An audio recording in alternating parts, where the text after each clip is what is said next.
Once again, I welcome to these online lectures. So, in this unit, we shall deal with the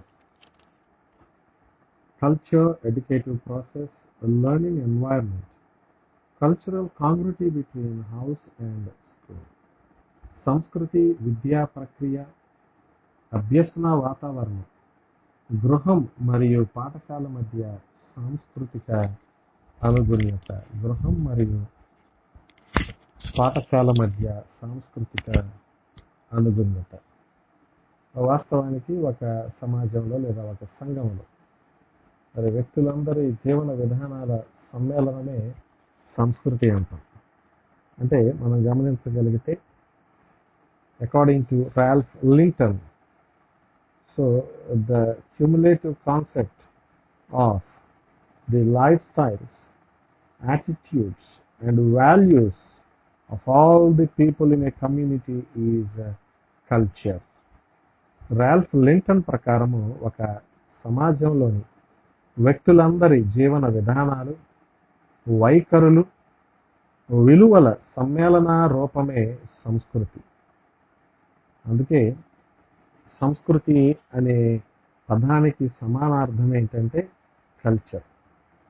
culture అనే ఆంగ్ల పదం కల్చురా అనే ఒక Latin పదం నుండి గ్రహించబడింది. కల్చురా అనగా అలవర్చుకోవటం లేదా సంస్కరించబడటం. So culture is taken from the Latin word cultura, which means to acquire or to reform, సంస్కరించబడటం, అలవర్చుకోవటం లేదా సంస్కరించబడటం. అందుకని సంస్కృతి లేదా కల్చర్ ఈ రెండు పదాలను మనం వాడుతున్నాం. సంస్కృతి అంటే మంచి నడవడికను అలవర్చుకొని సంస్కరించబడటం. So acquiring good behaviour and being reformed. So role of culture in educative process, విద్యా ప్రక్రియలో సంస్కృతి యొక్క పాత్రను మనం చూడాల్సిన అవసరత ఉంది.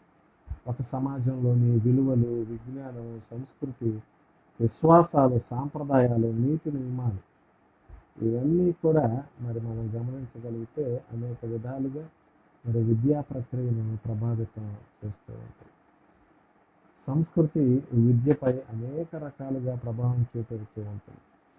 మొట్టమొదటిగా విద్యా విలువల్ని మనం గమనించగలిగితే శీల నిర్మాణం, అంటే ఏ విధంగా వ్యక్తి యొక్క శీలం లేదా అతని యొక్క మరి ప్రవర్తనాపరమైన శీలము నిర్ధారించబడుతుంది అంటే తనకున్న విలువల ఆధారితంగానే.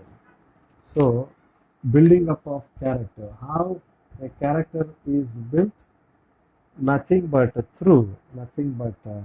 through the educational values. అలాగే మనకి విద్యా విలువలతో పాటుగా పాఠ్య ప్రణాళికల అభివృద్ధి కూడా జరగాలి. డెవలప్మెంట్ ఆఫ్ కరిక్యులర్, మన పాఠ్య ప్రణాళికను అభివృద్ధి చేయటం. అంటే రకరకాల కోర్సులు ఉంటాయి మనకి, డిప్లొమాలు, డిగ్రీలు, అలాగే చాలా త్వరితగతిన పూర్తయ్యేవి. వీటన్నిటి లక్ష్యాలు, బోధన వనరులు, వీటికి అనుగుణంగానే మనము మరి పాఠ్య ప్రణాళికలను లేదా విద్యా ప్రణాళికలను రూపొందిస్తాం. అలాగే ప్రిపరేషన్ ఆఫ్ టెక్స్ట్ బుక్స్, పాఠ్య పుస్తకాల తయారీ. ఈ పాఠ్య పుస్తకాల తయారీ కూడా మన సామాజిక మరి అంశాలను ప్రతిబింబించే విధంగా, సాంస్కృతిక విషయాలు తెలిసే విధంగా వీటిని చేస్తూ ఉంటాం. అలాగే బోధనా పద్ధతులు, ఏ బోధనా పద్ధతిని మనం వాడినప్పటికీ వాటికి అనుగుణంగా మన సంస్కృతి పెంపొందించే విధంగా మనం ఉపయోగించుకుంటాం. అలాగే ఉపాధ్యాయుడు విలువలతో కూడిన విద్యను అందించటం, విలువలతో జీవించటం, ఇటువంటివన్నీ కూడా ఉపాధ్యాయులు మనం చూస్తున్నాం. Teacher, so here teacher being a role model will influence the people or the students or the learners in many ways. అలాగే వారి క్రమశిక్షణ కూడా చాలా ప్రాముఖ్యమైనది. Discipline is also very important. క్రమశిక్షణ అనేది చాలా ప్రాముఖ్యమైనది. డిసిప్లిన్. సో క్రమశిక్షణ వాస్తవానికి పాఠశాల స్థాయిలోనే కాదు, మరి తరగతి గదిలో కూడా, అదేవిధంగా సమాజంలో కూడా. Discipline not only at school but in class room and even at community level. అలాగే పాఠశాల కూడా సంస్కృతిని పెంపొందించే విధంగా మరి ఏ రకంగా పనిచేస్తుందో మనం తెలుసుకోవాలి. మరి పాఠశాల ఒక చిన్న సమాజం కనుక పాఠశాలల్లో సమాజంలో లాగానే అన్ని రకాల సంస్కృతులు మరి కలిసి ఉంటాయి.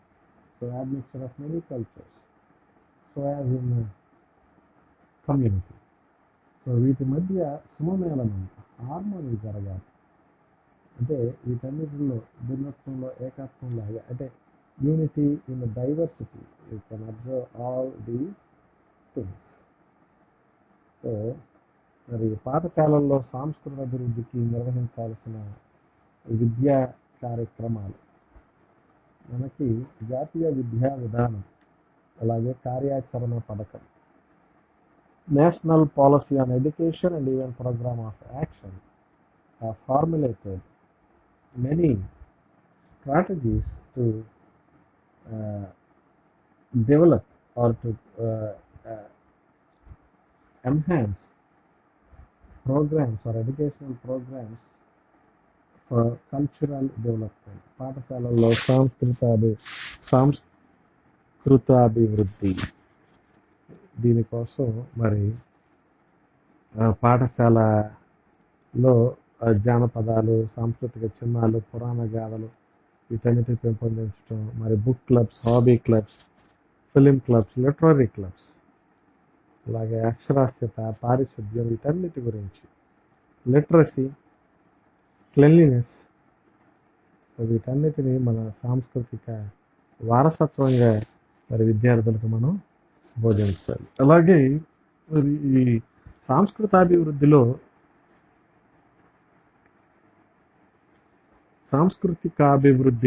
మరి ఉపాధ్యాయుని పాత్రను కూడా మనం గమనించాలి. Role of teacher in cultural development. So teacher plays vital role, చాలా ప్రాముఖ్యమైన మరి పాత్రను సాంస్కృతిక అభివృద్ధిలో అతను పోషిస్తూ ఉంటాడు. మరి ఉపాధ్యాయుడు విద్యను సంస్కృతితో అనుసంధానం చేసి, so he should combine culture with education and education with culture in his teaching. He should bring about an awareness of various cultures, that means cultures of the world. అలాగే మనకి వివిధ ప్రాంతాల భాషలు, అంటే భారతదేశంలో ఒక్కొక్క ప్రాంతంలో ఒక భాష, ఒక్కొక్క ప్రాంతంలోని ఆహార అలవాట్లు, ఆచారాలు వీటన్నిటి గురించి కూడా విద్యార్థులకు తెలియజేస్తూ మరి సంస్కృతి అంటే ఏంటో వారికి తెలియజేయాలి. So we have so many languages, so many places and so many food habits and attitudes in each and every state of the country. So we need to create awareness and bring about a commonality in all these things. He should carry forward culture from one generation to the other generation. మరి ఈ సాంస్కృతిక పరిరక్షకుడిగా ఒక తరం నుంచి మరొక తరానికి వీటన్నిటిని కూడా మరి ఉపాధ్యాయుడు పెంపొందించాలి. అలాగే మనం గమనించగలిగితే సాంస్కృతికాభివృద్ధిలో మరి పాఠశాల పాత్రను కూడా మనం చూడాల్సిన అవసరం ఉంది. పాఠ్యాంశాలు రూపొందించడంలో కానీ, పాఠ్య ప్రణాళికలు రూపొందించడంలో కానీ సంస్కృతిని కూడా మరి మేళవించి, we need to include culture in curriculum and also in teaching activities. By that we can safeguard our culture. మన సంస్కృతిని మనం పరిరక్షించుకోవచ్చు. అలాగే సంస్కృతి మరియు గృహం లేదా ఇల్లు, కుటుంబం. How to bring a cultural congruity between home and school. సంస్కృతి గృహము మరియు ఇల్లు. Culture house and family. How to create a cultural congruity between home and school. పాఠశాలకు అలాగే ఇంటికి మధ్య సాంస్కృతిక అనుగుణ్యత అనేది ఏ విధంగా తీసుకురావాలి. ఎందుకనంటే ఇంటి వాతావరణం కూడా విద్యార్థి యొక్క అభ్యసనాన్ని ప్రభావితం చేసే విధంగా ఉంటుంది కనుక వారిలో జీవన నైపుణ్యాలను మరి పెంపొందించే విధంగా ఉంటుంది కనుక ఇంటి వాతావరణం అనేది చాలా ప్రాముఖ్యంగా పరిగణనలోకి మనం తీసుకోవాలి. అలాగే దీనికి అనుగుణంగా పాఠశాల వాతావరణం, అలాగే సమాజంలోని వాతావరణం లేదా సమాజంలోని సంస్కృతి, వీటిని మనం గమనిస్తూనే విద్యార్థుల్లో ఎటువంటి ప్రవర్తనాపరమైన మార్పులు వస్తున్నాయి, ఈ సాంస్కృతిక అనుగుణ్యతకు వాళ్ళు ఏ విధంగా లోనవుతూ ఉన్నారు అన్న విషయాలను కూడా మనం తెలుసుకోవాలి. So how to create cultural congruity between school and home. అందుకనే వీరికి తరచు మరి సింపోజియం, సర్వమత ప్రార్థనలు అనేవి ఏర్పాటు చేయాలి తరచు. దీనివల్ల ఏంటంటే భిన్న మతాల గురించిన అవగాహన ఉంటుంది. భిన్న మతాల గురించిన అవగాహన. ఓవరాల్గా వీటన్నిటితో పాటు మన పని ఏంటంటే జాతీయ సమైక్యతను గురించి వివరించటమే మన పని. అందుకనే మరి ఏ సంస్కృతిని కించపరచకుండా, ఏ సంస్కృతిని మరి తక్కువ చేయకుండా, ఎవరిని కూడా మరి అభ్యంతరపరచకుండా మన సాంస్కృతిక విలువలను మనం పెంపొందించుకోవాలి. we need not offend, we should not misconduct the cultural aspects of the other people. Likewise, we need to enhance our cultural development. Likewise, we can bring out a congruity between the culture and the school, culture and the community, culture and the family. ఇంతటితో ఈ పాఠము సరి.